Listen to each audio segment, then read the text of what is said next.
Ladies and gentlemen, welcome to another episode of Stroke of Success interviews, where I go ahead and I reach out to amazing entrepreneurs with special stories, stories that have touched me personally, and I think they'll touch you as well.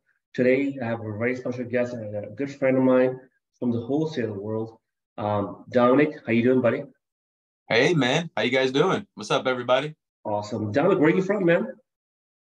I am originally from Brooklyn, New York, born and raised in New York into my early 20s. And then I moved to Jacksonville, Florida, which is where I live now for the past 20 years or so. So that already tells you I'm in my early 40s, man.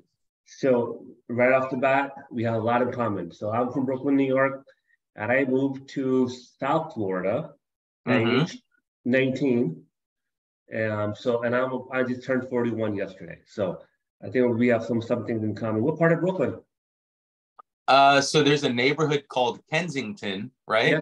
It's kind of wedged between Flatbush and Midwood, kind of like on the lower part in between. Yeah, so it was Foster Avenue and Coney Island Avenue, close to Ocean Parkway. That's my hood, bro. That's where I was raised and brought up. So my parents were from Pakistan. So you probably remember it was a heavy Pakistani area. It still is, by the way. But We had back the then, Pakistan Day Parade annually right there on Coney Island Avenue in Foster. you remember that? In Yeah, August. Oh, man, that's insane. We probably crossed paths and we never knew, man. probably. We might have been friends when we were younger. We don't remember each other. Where do you go to school? So grade school was PS 217, which is right there on Coney Island Avenue. Coney Island Avenue. And middle school, I went to Ditmas. And then in my I did sixth grade in Ditmas. In the beginning of seventh grade, I actually got robbed. And then my mom took me out of Ditmas and put me in Shallow, which is in Bensonhurst, Bay Ridge. Yeah. And One in of the best Shallow, times. I met Marisol, which is my wife. So I know her since junior high school. And the funny thing is, we dated for about 2 months in junior high school.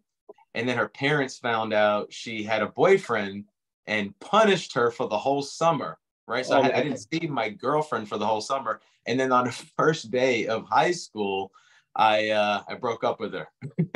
So for high school, we didn't, we weren't dating for the entire high school. And then we met back up when we were 19 and we've been together ever since. Wow. So you guys are like junior high school sweethearts, Kind of, yeah. Yeah. right?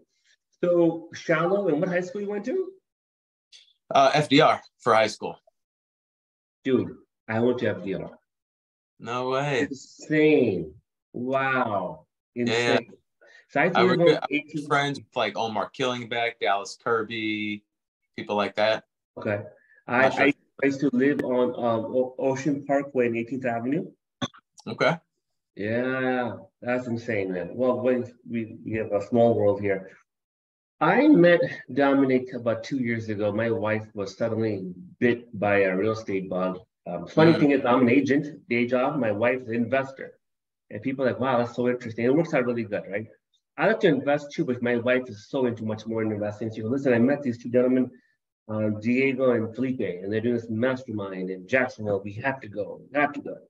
And we have two small kids, and I remember like, I was like, kids, bring the kids. We'll have a babysitter come with us.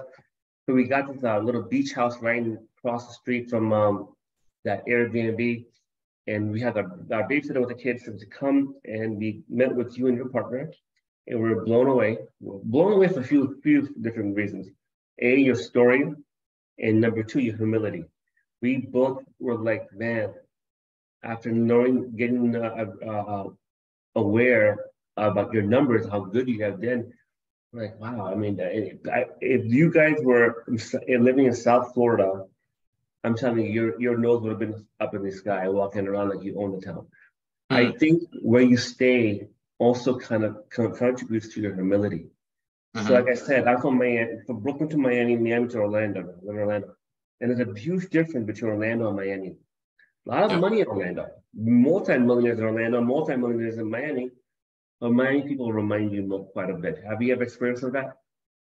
I don't have a lot of experience with the market down in Miami, but just from the circles that, I've been a part of, I know it's a really tricky market when it comes to real estate, especially real estate investing and wholesaling. Sure. If you can do well with wholesaling in Miami, then you do have something special, because a lot of people start and stop, they're in and out. So I hear it's a tough market to navigate, and it's a kind of like more of a networking game out there.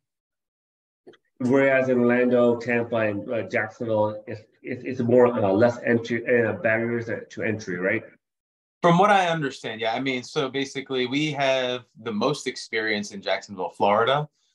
We've, done tons of wholesaling in multiple markets and lots of hedge fund relationships and things like that. So like, we've never touched Miami because we've heard lots of horror stories. So we didn't really try it. Maybe we should have, I don't know.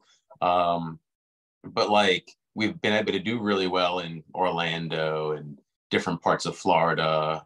We've done lots of stuff all over Florida, Tampa area, stuff like that. And we can treat it like a numbers game. With Miami, I think there's like aggressive highs and lows, from what I understand, from what I'm told. Wow, interesting. Interesting. Good to know. Question. So let's go through your history. So Brooklyn, New York, moved to Jacksonville. When you moved to Jacksonville, what were you doing? You're 20 years old, 21, 22, maybe. What were you doing? Dude, believe it or not, I worked for Citigroup in a call center, right? So I was a collections representative for 3 years, and I was a retention sales representative for 4 years. So I spent 7 years working in call centers with Citigroup. Did pretty well, I believe, for that level, that kind of entry level position. So when I first got it's kind of not really my first real job, but one of my first real like jobs as a young adult. So when I first got the position as a collections representative and I joined my first team, it was kind of a negative vibe. And not that the people were negative, people were great, but it was a negative vibe toward the possibilities of how well someone can do in that position. So it was like, all right, you're going to come on as a collections representative. You're probably not going to hit incentive. Generally speaking, not going to really hit incentive too much, especially not within your first 1 to 3 months. So that's kind of the vibe from almost everyone exclusively. Very few people thought, in an opposing way to that. So I just put my head down, went to work, and month 1, I hit incentive. And then from month 2, for the next 3 years in collections, I was always within the top 3, collectors in the level of collections that I was a part of for 3 years straight. So I did really well with that. And then when I transitioned to retention sales, do you know what retention sales is? Yeah. And for anyone that doesn't know what retention sales is a sales role with a company as to where a client or customer, they're calling in to cancel their service because maybe they had a bad experience. And then it's your job to kind of not only help them to not cancel and stay with the company, but also to sell them something, right? Or use that sale tactic and that good deal to help retain them, right? So I did that for 4 years. And for if I remember correctly, very close to the beginning of my career as a retention sales associate, and for the entire 4 years, I was always in the top 3 of an agent that could give away as least possible and save the most people, if that makes sense. Sounds kind of weird. There's different levels of items that you can give away, and I always gave away the least to retain a high retention rate. So I believe on average, I retain about 65 to 70% of the people that came my way. Wow. So you're giving away less to have them stay. So your numbers look better. Right. And that kind of told me, because a lot of people would jump to the best deal and that pays you out the least. Come back. To try to get them. And they still didn't have the same retention rates that I had. And it just goes to show you, like, the product is not really, it's very rarely, I think, the most important thing. It's just, working with the person and getting along and befriending them and having a great conversation. Interesting. The relationship, the rapport. Correct. Right? You're listening to them, right? You're hearing their frustration maybe, and the product's number 2. Awesome. Citibank. Yeah, that was Citigroup, right? Oh, Citigroup. So after that, what'd you do? Yeah, so working in a call center for 7 years, and I was still young, at about 26 years old, I was kind of looking for a career change, right?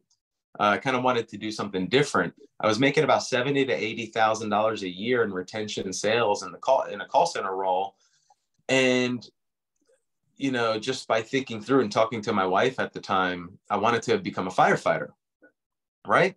So I wound up going to fire school, right? And I realized if I was going to get hired as a firefighter, shit, in Jacksonville, Florida at that time, they were starting at about $30,000 a year. So I was going to take more than half of a salary pay cut.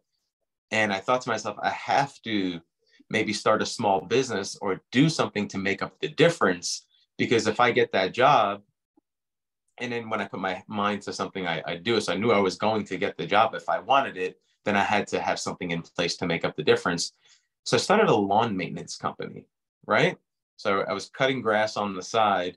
And the funny thing about that is within about 6 weeks or so, I had enough clients to make as much money annually as in my call center job.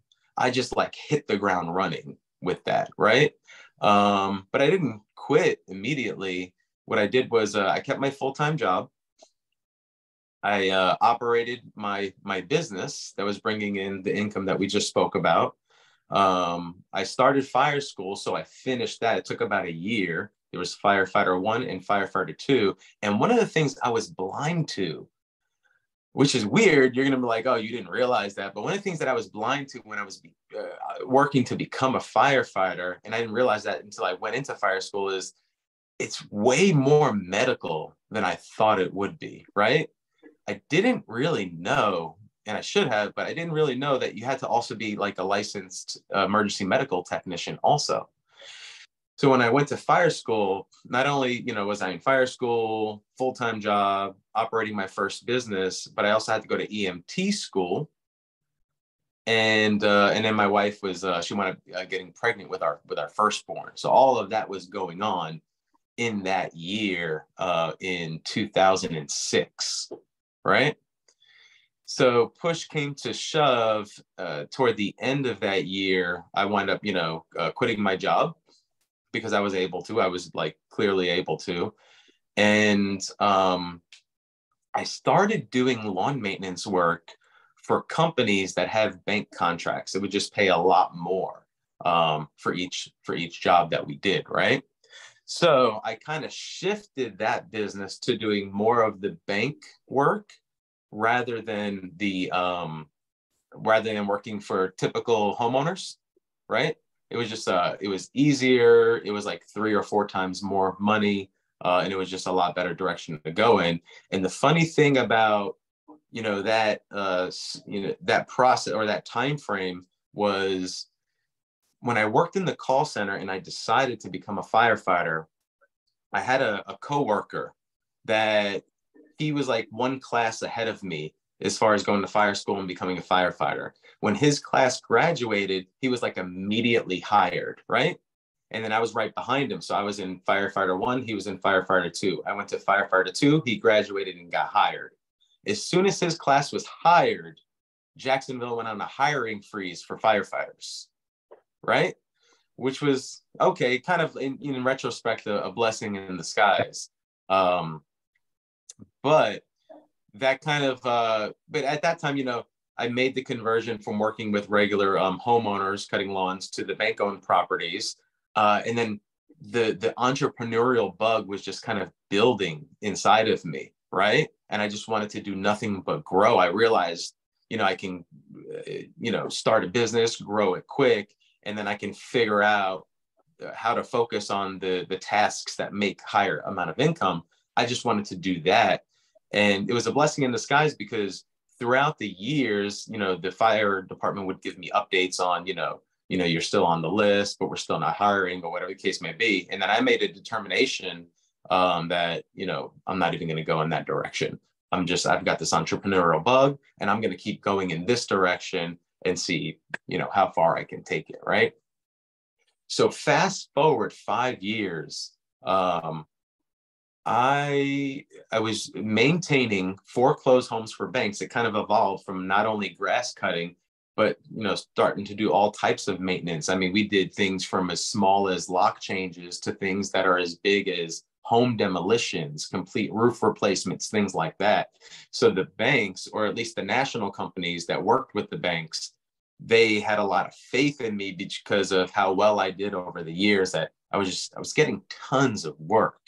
So fast forward 5 years from when I started, I had 120 field crews. They were vendors, their own individual companies working exclusively for my company. I had 30 in-office employees, and we were in 8 states, right? So I built this really nice kind of small to medium-sized company that was making multiple 7 figures at that time, and did really well for a good long time.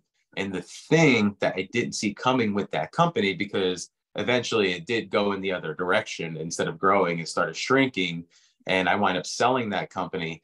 But what I didn't see coming was that company was the type of company that did really, really well in a bad economy. We were maintaining foreclosed homes for banks, and I started it in 2007. And then we all know what happened in 2007 and 2008.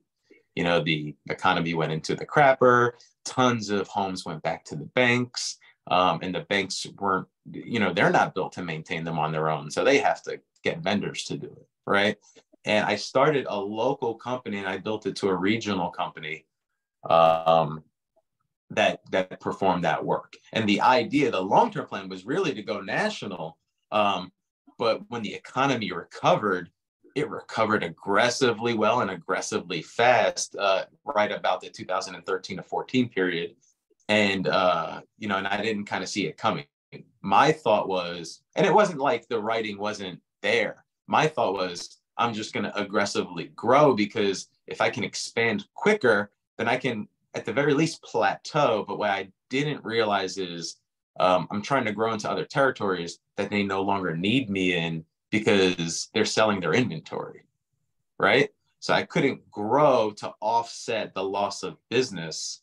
And then I started losing business in my existing territories. And it also didn't matter how well we performed for these companies. I mean, I had scorecards in the high 90s. We performed extremely well, but they just didn't have the inventory to give any longer. So it slowly kind of like was slipping away. So when I saw that, I was like, shit, I've got to pivot, man. I've got to do something different. So, I'm not going to go into a whole lot of, I started a few more businesses, but one of the other businesses I started was a real estate investment company with my partner, Gonzalo Corzo, which was a primary focus was wholesaling, right? And then I wound up selling that first business to my operations manager that still wanted to operate it. And I kept a small piece of it. And then I also got a payable and all of that stuff. How did you meet your partner? I had a bunch of rental properties, and I started selling some of them on the market. And Gonzalo was super young at the time. He still is young for the most part. I think he's only about 26 or 27. And I think he was about 19, like just about to be, no, maybe 20, 19 or 20, something like that at that time. And he was working with some investors that pulled together about $1 million to buy some rental properties. They kind of gave him the $1 million, and it was up to him to go out and find real estate that fit the numbers that they were running, so they can build a small portfolio and see how well it is. And then obviously after that, they would give him more, and they would build more, whatever the case may be. So I met him because him and his wife was a licensed real estate agent at the time. She still is. They were putting offers on my property.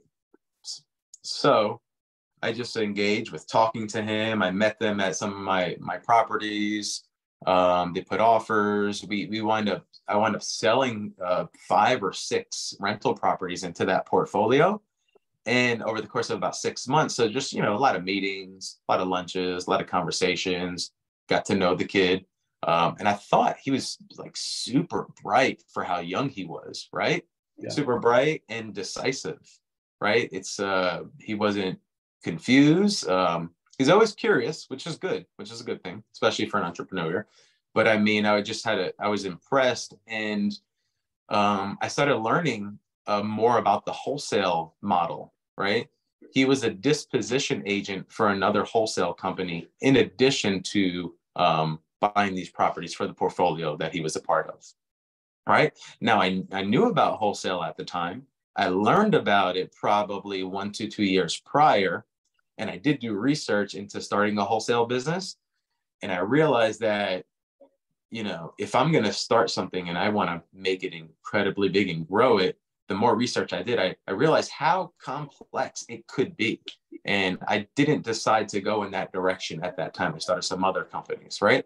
But once I met Gonzalo, it's like he had all of the inside information on how a wholesale company could operate, because he was directly a part of one that sold. I think he was a part of over 100 transactions already.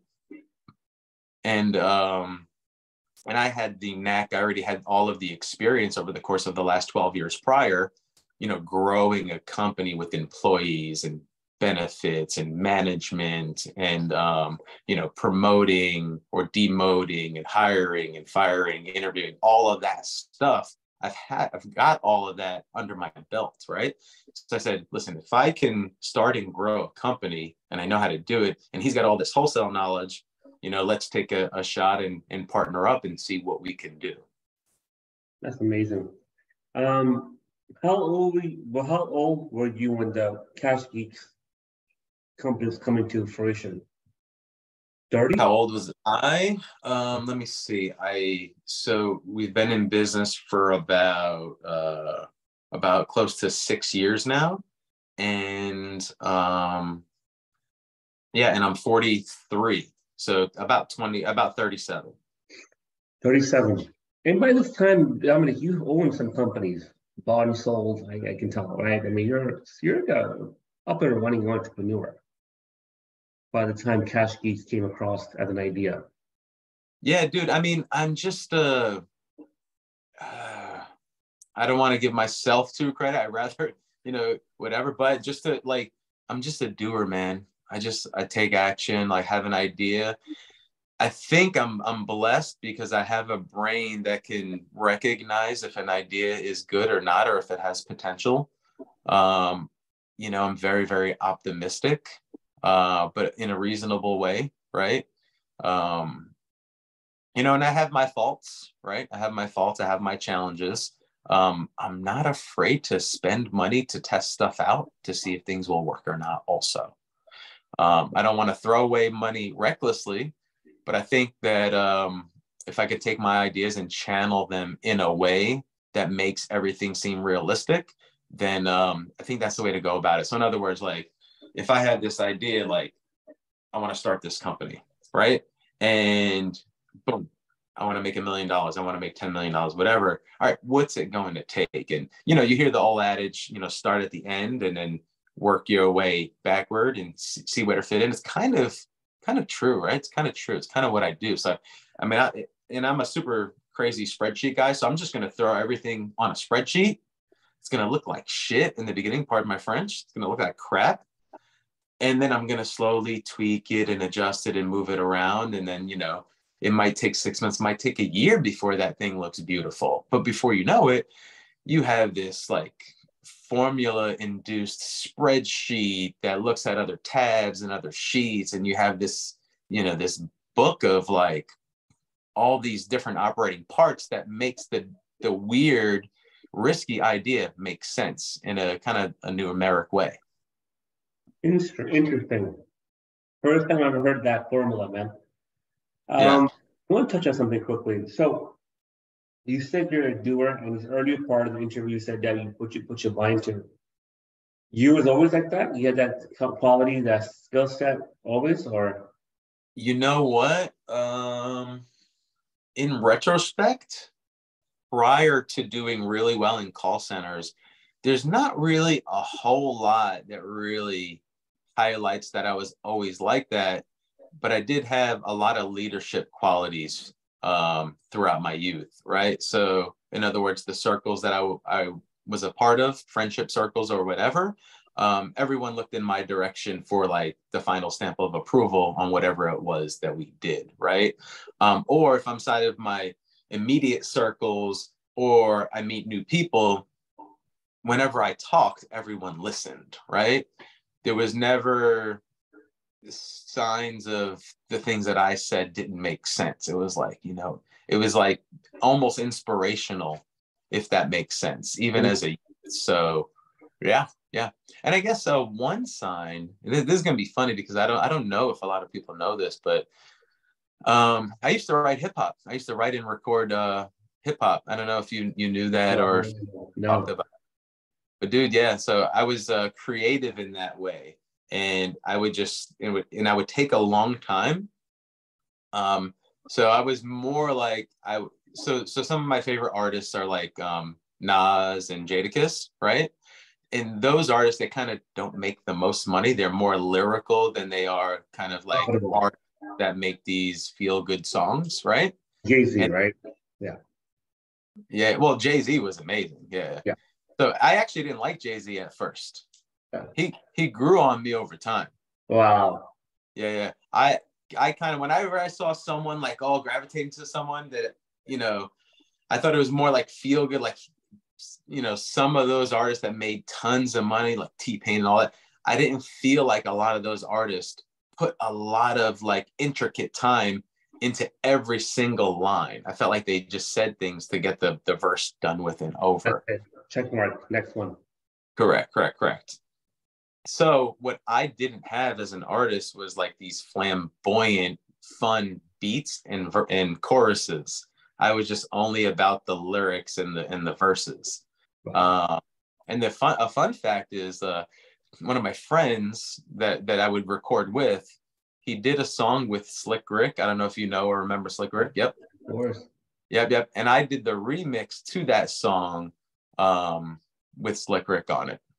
Wow. We were hanging out with him in the studio and, you know, we met him and all that stuff. It was pretty cool. He had his a super bright blue Range Rover parked out front and all that stuff. And to me at that time, I don't even think I had a car at that time. It just blew me away. You know what I mean? And then what's funny is, yeah, I'm sorry. Go ahead. You go ahead. Well, what's funny is because that kind of drifted away because we were young and dumb and didn't really have direction. So we didn't go anywhere with it. My friend stuck with it a little bit longer. And he actually got to the point where he opened up for Kanye West when Kanye West was in the beginning of his career. Do you remember the song American Girl with Kanye West and that chick from England or something? 100%. Yeah. Forgot her name. Yeah. But he opened up in England for Kanye West. And I guess he was in England and that was like a big song at that time. So that's insane, man. Yeah.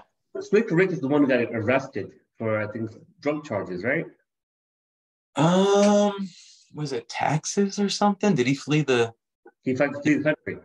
And he fled the country for a while or something? And he came back. He's around. The other day on Facebook, there was a picture of him and I don't know, two other rappers from the 80s, 90s, and like where are they now? Oh, interesting. Wow, the hip hop rappers. Yeah, so I guess to circle back, we were talking about, are there any signs of that? I guess that was just a creative aspect of my youth, you know? And then a lot of people loved that about me and they thought I had true talent. I think I lost it now. I haven't done it in a long time. So yeah. You ever think where your life would have been, Dominick, if you did have focused and the proper energy put into that? Would that have gone somewhere bigger and better? Who knows? Every single day.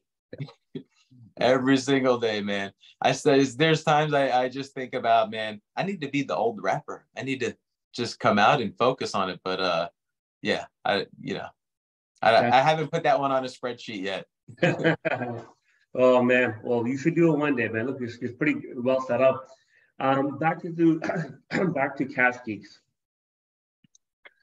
So I don't know if you know, man, but I actually just sold my shares of Cash Geek back to Gonzalo. So we can get into that in a little bit. Awesome. Yeah, I was wondering about that, but I'm like, I don't see you as much on the page anymore. Oh, yeah. I was about to go there in a second. So you and Gonzalo start this company. I met your top sales guy at the mastermind, tall gentleman, skinny guy, your previous employee. Amazing. The culture looked amazing. We missed the tour. I think I DM'd you about that. But the office looks so beautiful in the pictures. The way you guys were just, we were talking about culture. Where did that come from? Culture and building a amazing culture. Culture. You know what? It probably didn't directly come from me, just to be brutally honest. I mean, I was always a person of high integrity, and I was always an individual that wants to maybe give more or put way more into other people than I would ever expect in return. I like to take care of people. So maybe from that aspect of things, some of it came from me.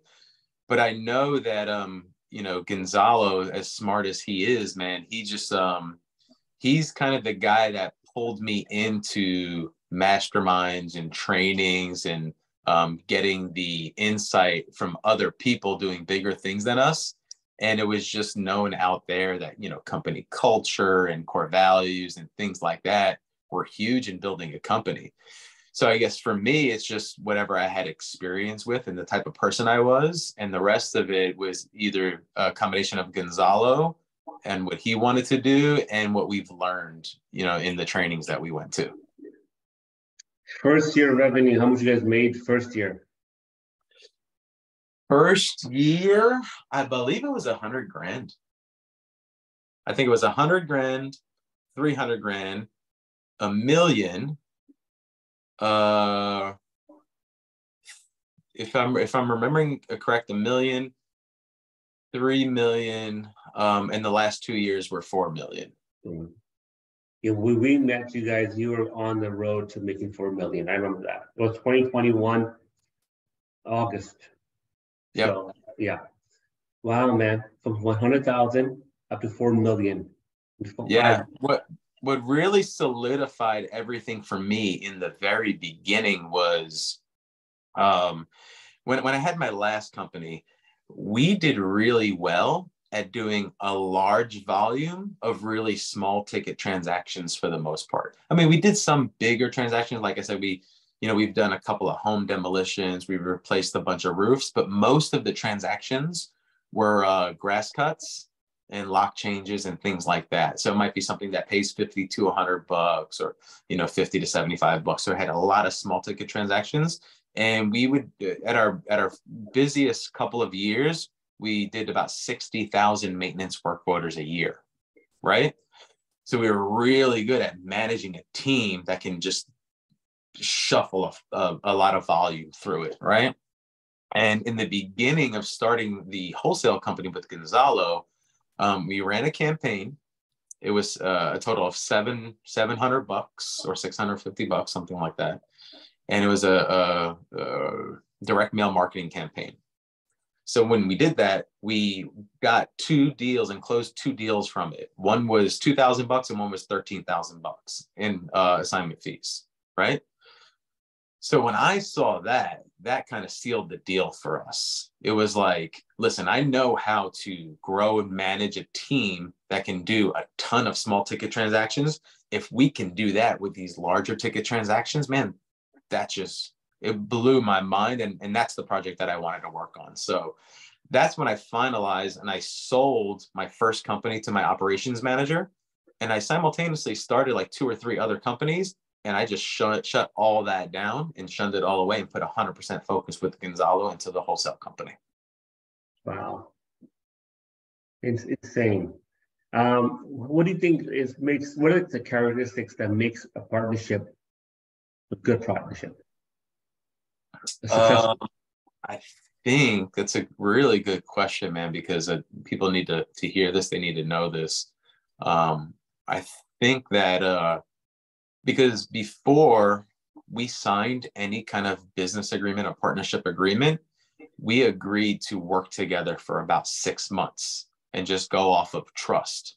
because if it didn't work out, you know, we're not stuck in this huge kind of legal mumbo jumbo, right? So it gave us the opportunity to, you know, to learn each other a bit more, and just to make sure what we're seeing so far is truly what it's going to be, right? So I think it needs to be treated very closely to like a marriage, if not more important than a marriage. And the reason I say more important, I don't think it's more important than a marriage, but if it could be looked at in this way, you're growing and operating a business that provides income to you, that then in return takes care of your family and helps you live your dreams, right? So in a way, sometimes it needs to be looked at like, what, you know, it's hard to balance which one is the priority. I think the business takes care of my family on multiple levels. So I really want to put a strong focus on the business, go in early, stay late, put in the extra time. I mean, and probably more so in my first business, because my first business, I didn't have all the experience under my belt. So when I first started it, I did probably my first 3 to 4 years were 6 a.m. until like 1 a.m. right? For like the first 4 years, 7 days a week. I was just dialed in. I had to figure everything else out from scratch. So even though I had that same kind of focus in my second business, didn't really have to put that kind of aggressive time in, because I had a lot more experience under my belt. Insane. Question, your spouse, how important do you think is to have a right spouse for success? Do you think you could be married to a nutcase all over the place and be successful still? Or you need a good, humble woman with a good head on the shoulder, a good support system? You know, I think I want to believe, I think it could work, and it should be able to work with most all marriages. I think the caveat is it's really strong, wide open line of communication, more so than you would ever think you'd have to have open. Just, you know, I don't think we talk about as much as we should talk about with our spouses. So I noticed, and it took many years, but I noticed that she wants to be involved way more, maybe not on making the decisions, but knowing about the decisions way more than I realized in the beginning, right? So I think wide open line of communication, and discuss what's going on. And, you know, a lot of times we might avoid to tell certain aspects of what we're doing to our spouses because either we're tired, we don't want them to disagree, or we don't want to take the time out. And it could take time to explain to her. I mean, it could take hours to explain why it's a good idea, maybe hopefully get them to see our side of things, because we're two different people. We don't have the same exact brain, right? Sure. So to take the time out to communicate and really talk things through, it's extra work, but it's totally worth it. Dom, I mean, why does a wife have to know that much about it? I mean, you're paying the bills, right? Everything's running, operating, status quo is all good, right? Why did that become an issue? Why do they have to know about it? I don't know if they have to know about it, but I do think if they want to know about it, we should be prepared to put the time in, if that makes sense. It makes sense. Yeah, I mean, I get it. This, no matter how well your husband's business is doing, you never know if your husband is making the right moves, right? Mm-hmm. Yeah, I mean, if I make $4 million, we keep $1.5 million of it, and I'm gonna take 700 and put it into this investment. Like, it's a big moves, you know. That's people, they don't understand it. They don't see it. They don't see all the moving parts I see. So now it just has to be discussed. Sure, makes sense. How many have any kids? Yeah, we have 3 kids. I have a 16-year-old, a 10-year-old, and a 6-year-old. Right. So you could tell I like obstacles. Give me a challenge. Yeah. Interesting. Time with the family. How important time with the family is, in your opinion, being an entrepreneur, a multi seven-figure entrepreneur that you are right now? How do you balance time with the family? Is there such thing as balance, by the way? You're gonna ask that question, huh? I mean, you know, some people say yes, some people say no. There has to be a such thing as balance. I mean, you can't give 110%, right? It's just, you know. So is there a balance? Yes, I think there's a balance. You said how important is it? The older I get, the more important I realize that it is. Everything was second to the company, right? And now it's kind of a challenge for me now because my kids are getting a little bit older, and now I realize I want to spend more time with them. I want to leverage my time so that, you know, I want, you know, the business to still operate, to still make a great amount of money, but I also want to spend more time with the kids. And, you know, my 16-year-old, she's going to be out of the house in a couple of years, off to college, and, you know, whatever the case may be. So how do I make these next few years the best they could possibly be for me and also for her? Yeah. Wow. Insane, man. Having kids, running a business, and, you know, being married. Look, my thoughts about that, I mean, look, my wife claims that, you know, men that are married tend to be better than men that are typically are single. I mean, maybe it's she's looking at a small pool of men. Mm-hmm. But I agree with her at a certain point, like where having a family makes your why much more clear and more stronger, right? Versus being a single individual making a lot of money.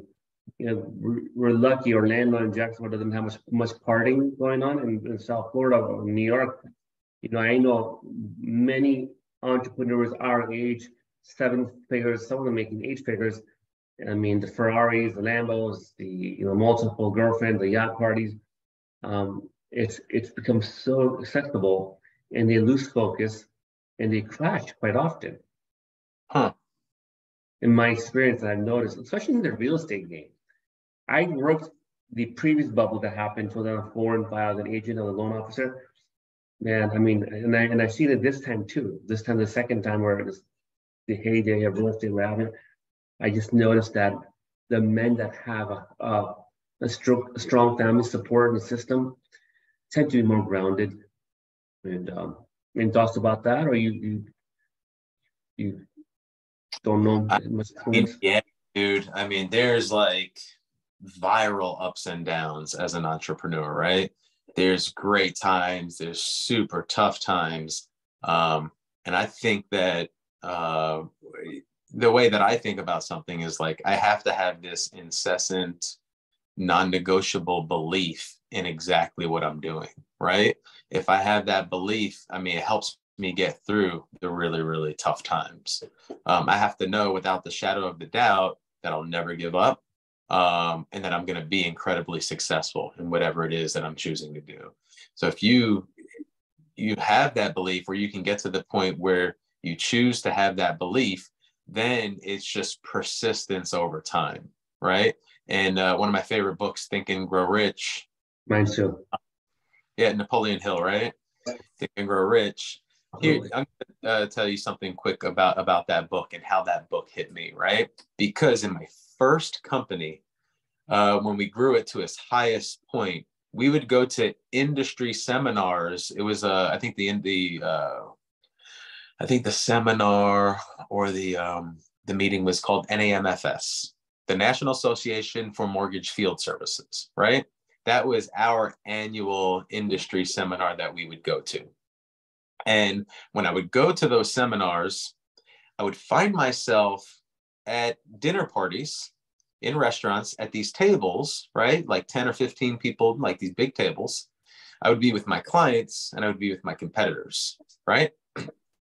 And a lot of these people, they're just very well educated, you know, master degrees, bachelor degrees, whatever. So I don't have any college under my belt.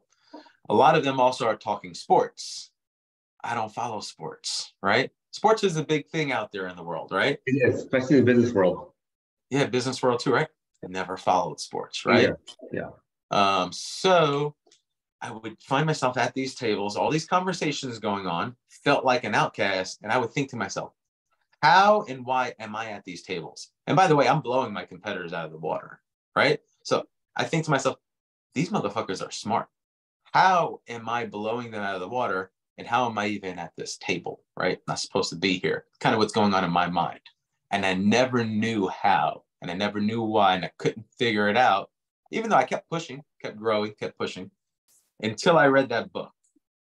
And when I read that book, there's a whole chapter, I believe, about persistence, right? And it has nothing to do with education and how smart you are, because, you know, you probably heard the adage that A students work for C students. 100%.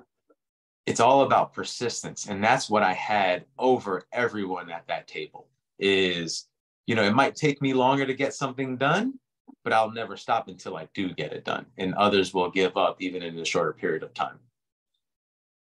So I guess to summarize, a big success, key to success for you is you're consistent. Right. You know, and Dom, honestly, I think I'm 41, and it hit me more than ever before. You could be the good-looking, tall, muscular guy. You could have the name, the Kennedy name, the Obama, the Trump name. You have all these advantages. You could have, you know, family and money and whatever you want to say and call it. However, and those things will get you far. But if you bring me an individual who is very consistent and focused, and also I found has what's that word? Stamina. To have mental stamina to stand, to withstand situations, you know, will outdo anyone. And I think that's the character. That's pretty much describes you in a nutshell, like you said. You believe in the law of attraction, Dominic? Do I believe in the law of attraction? Yes. If you put your mind to, you visualize it, you affirm it, you believe it, then you put the work in, of course, and the universe or God, whatever you want to call it, will meet you halfway.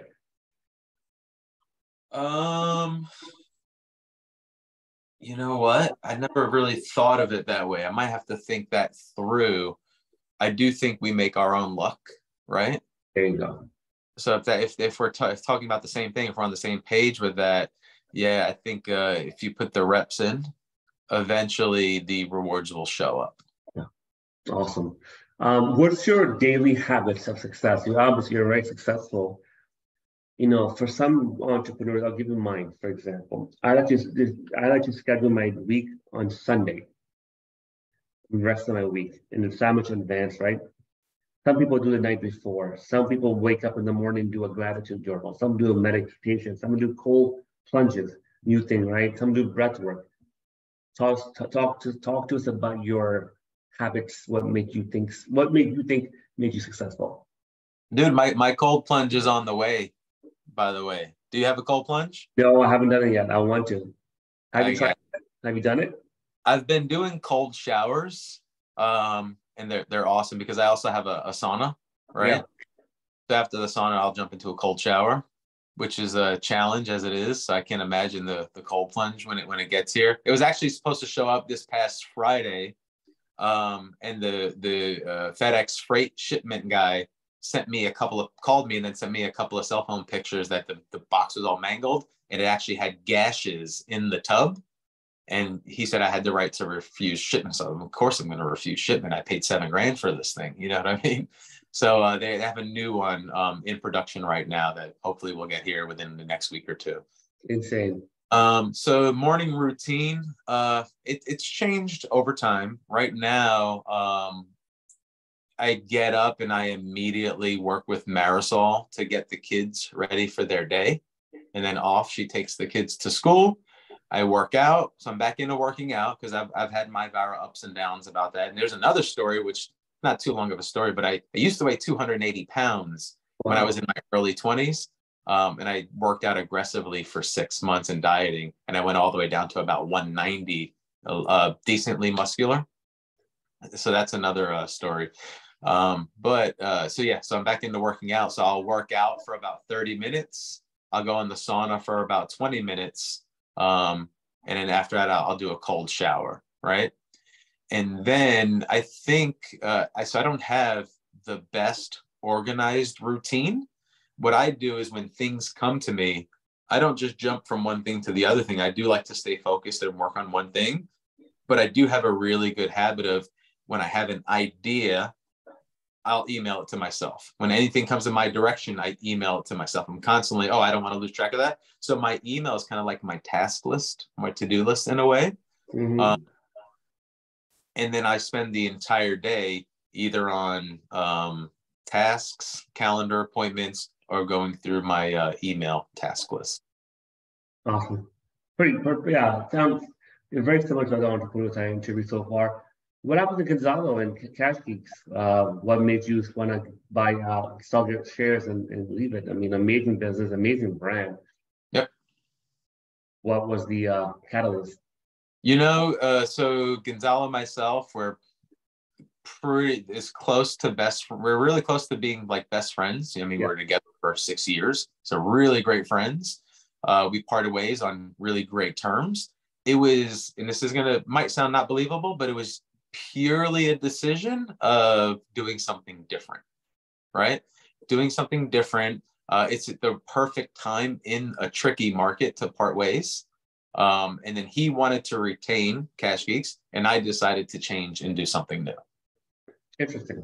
And I want to be 100% the best version of myself.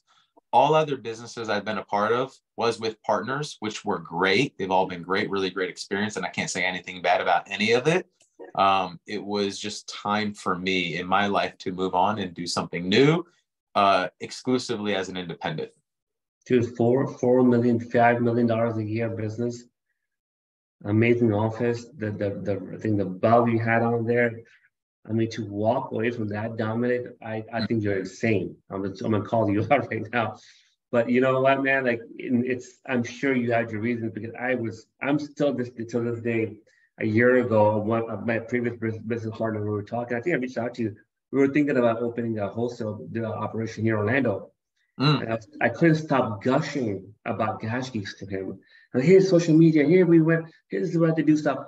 And I was floored how you guys opened and how good it was running. Now, still is doing really good right now. But it's interesting. So wow, you guys you're still in touch. Good friends and stuff to this day. Good friends to this day. Awesome. John, before I let you go, I want to hear the transformation you had years ago. So 280, 260 to 180, but that story can probably impact people's life. So you're pretty heavy before, you're saying, right? One part of your life? For most of my part, I wasn't. For most of my life, I wasn't heavy. It was when I met and dated my wife and stopped hanging out with my friends and playing basketball and doing all types of stuff in the streets with them. I was kind of just working, right? Eating at restaurants, going to the movies, and I just kind of, let myself go. So I grew over the course of a couple of years. So I was all the way up to about 280 pounds. And then my stepbrother at the time used to bug me about working out with him. And I turned him down a bunch of times. And I decided just to go to the gym one day with him. And then it turned into a week. And then it turned into a routine that, I would do. I was practicing a low carb diet and going to the gym. And in the course of 6 months, I just kind of got into really good shape. The low carbs, were you counting calories? What were you doing? What was your? No, I was just trying to eat as close to zero carbs as possible. And I was on a workout routine called, I think it was called This is a long time ago. So I think it was called Maximum Overtraining. Okay. Yeah. Low carbs didn't make you like depressed or, weak and, at that time, and then I also didn't do it entirely the most correct way. I'll admit that. Yeah, I did feel weak, like kind of drained a lot. Yes. And always hungry.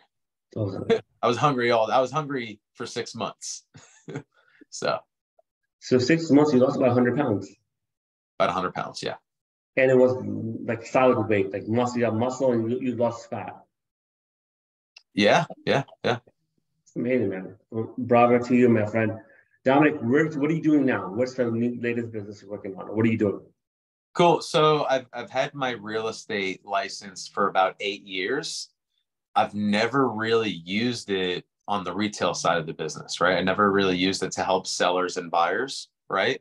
So for right now, my decision with selling my half of the company back to Gonzalo is to work as a retail agent for about a year or two. We'll see how well I do. I kind of want to crush it for at least the next year. And then EXP has a really cool kind of agent recruiting MLM model that I'm a huge fan of. So I'm probably going to spend a lot of time in agent recruiting. Awesome. I'm not really doing any of that right now. Okay. I want to really prove concept of crushing it as a solopreneur. Throughout the next year, I may start a team. I'm kind of leaning toward that. And I think the strong focus is going to be the agent recruiting. So how do you feel to sitting in an office and, and leading, being an amazing leader now, opening doors for your buyers, super box, and doing listing appointments? I mean, how's that transition going for you? It's kind of interesting. It feels like something new, right? So I don't feel like I'm up here above it by any means at all. It feels like something new, something interesting, something I'm excited to learn more about. And I feel like, and I don't want to pat myself on the back, but I feel like I know I'm just going to crush it in a big way.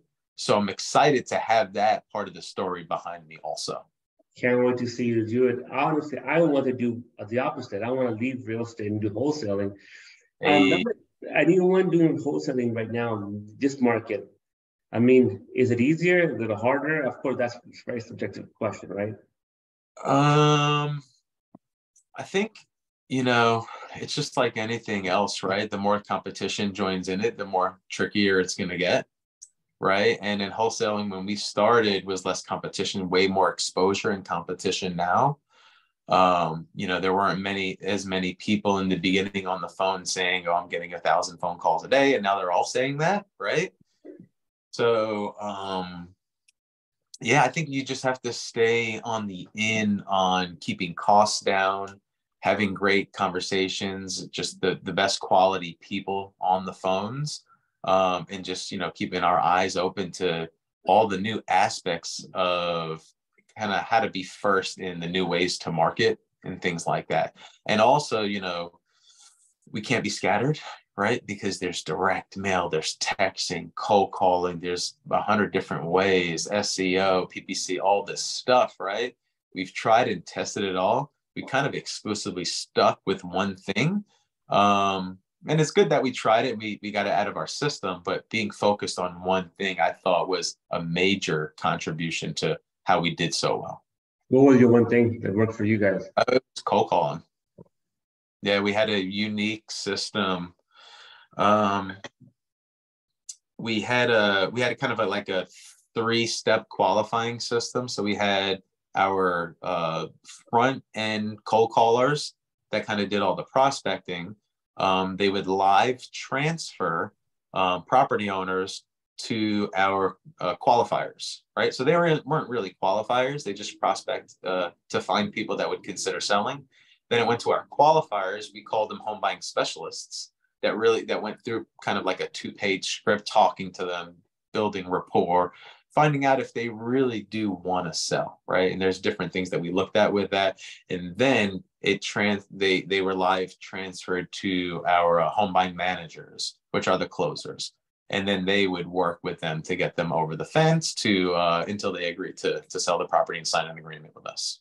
Wow. So that system was pretty cool because a lot of the companies that are out there, they transfer the prospect directly to the closer. I'm not saying if that's better or worse. It's just not the way we did it. Directly to the closer, and then they use the qualifier or as more of like a follow-up manager to do the follow-up to get people back over to the closer. So everything went to the closer, and we went through just qualifying good prospect and having our highest paid, highest rewarded individual, like more conversational savvy individual, working with the most qualified people as often as possible. That's what we believed in. Wow. The whole system, man. The whole, everything thought out for you guys. Oh yeah, yeah. It's a beautiful thing.